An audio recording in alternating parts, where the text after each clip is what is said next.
Hi, and welcome back to another edition of Ionan's Edge. On episode 12 today, we're going to be reviewing the Benchmade Barrage 580S. Let's jump in with some basic specs on the knife. This knife is a modified spear point. It uses a combo edge of both fine edge and serrated. The blade steel for this knife is 154 cm. There is 3.5 inches of cutting length, actual cutting length on the blade from the tip back here to where the sharpening choil begins. This knife is an assisted opening. And of course it uses Benchmade's very well-known access lock design.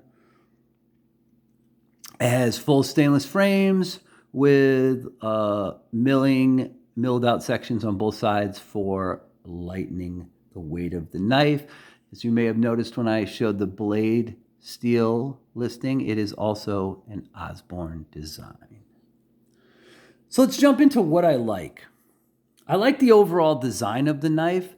The length of the blade lends itself really nice to the combo edge, having enough of a fine edge, cutting edge up front, and then some serrations in the back. So that's a plus.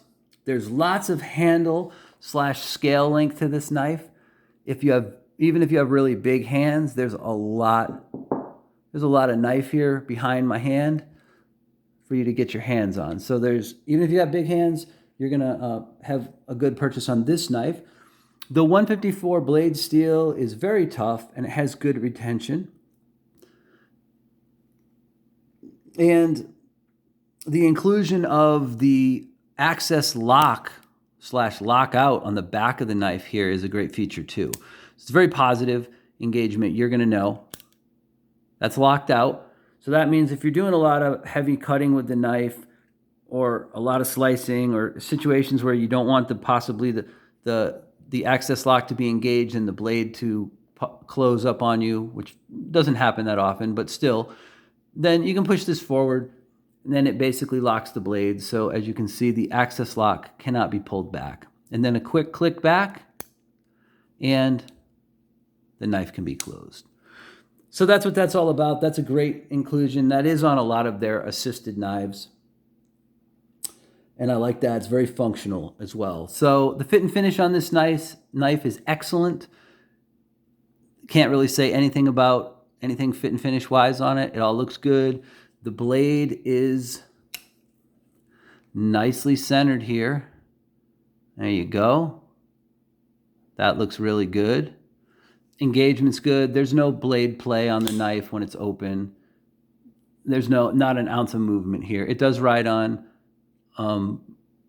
phosphor bronze bushings.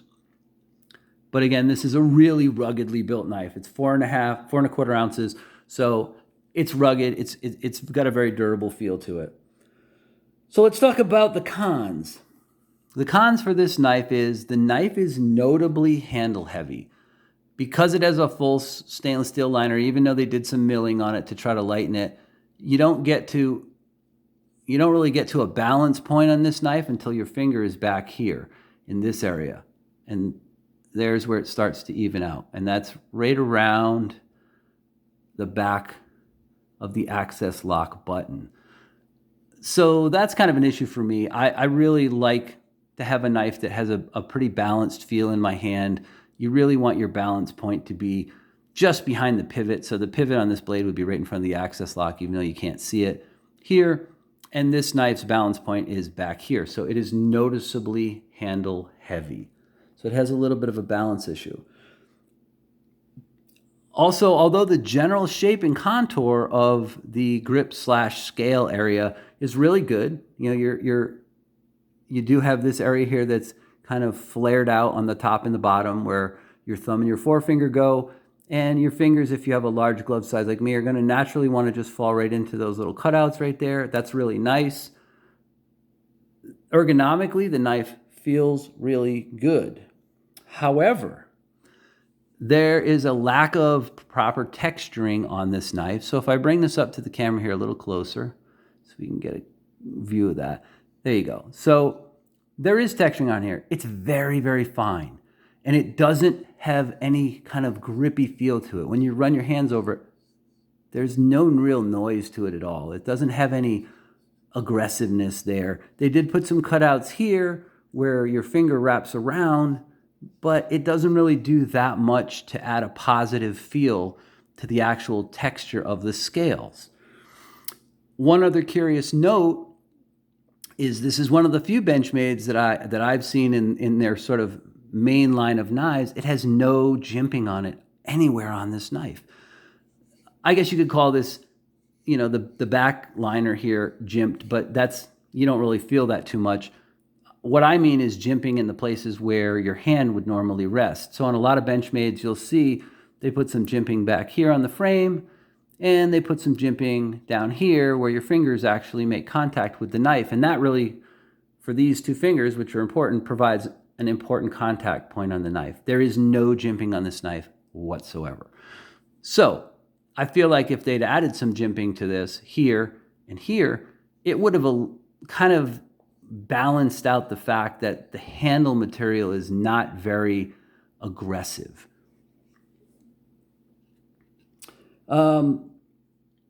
So in summary, before I get to showing you some other knives for size comparison, at around $150, this offering from Benchmade is ruggedly built.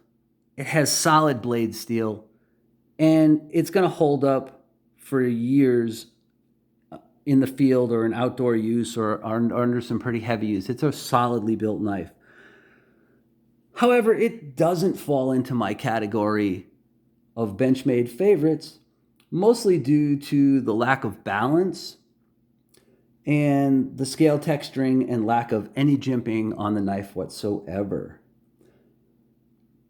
Let me show you a couple of size comparisons real quick, just so you can get an idea of how big this knife actually is. Let's bring this out real quick down here on the chart.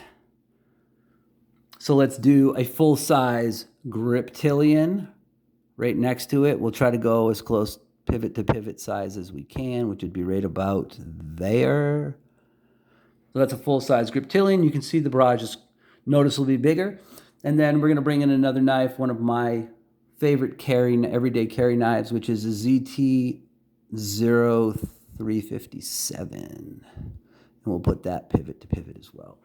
So you can see much bigger than 357, noticeably bigger than the Griptilian. This is a pretty good sized knife. All right, so there we go. There we have it. Today's review for the Benchmade Barrage 580S. Like I said, I did have some small issues with this knife, but I always strive to give you honest reviews, even if they're knives that I own. I want you to know the good and the bad of all of it. So again, I hope you enjoyed the review. If so, please think about hitting the like button down here. And also, if you enjoy my channel, hit the subscribe button for me. As always, thanks for watching, and stay sharp, folks.